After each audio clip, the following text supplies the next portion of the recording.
Adi ara, Ford Everest 2014. Ang problema dito, kalintura, lagpas 350 ang init.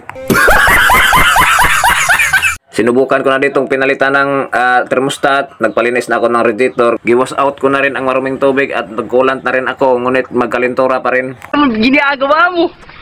Kayong radiator, bagong cleaning.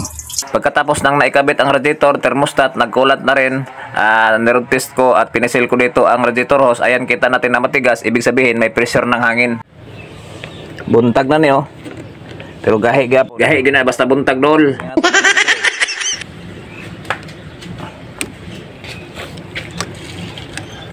Oh.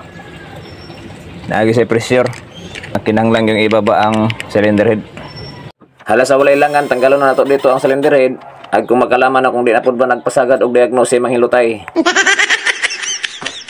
Panoorin na lang natin sa manghilutay kung paano niya tinanggal ang cylinder head. Kapoy na magyaw-yaw, Wes Wildo.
Ayan guys, natanggal ko na ang cylinder head.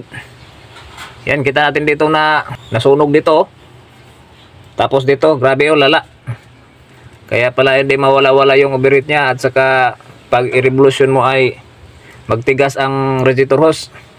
Tapos pag abri mo ng radiator ay parang nagbukas ka ng soft drinks.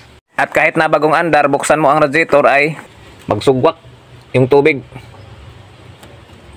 Mag-overheat. Nagpalinis na ako ng radiator. Palit na ako ng thermostat.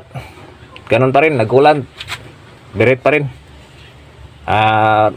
Magtigas yung radiator hose. Ayan, kita natin dito. Ayan, sunog. Tapos dito sunog. Tatlo talaga oh. Tingin ko dito, bagong top overhaul to. Pero di lang siguro na ayos ba.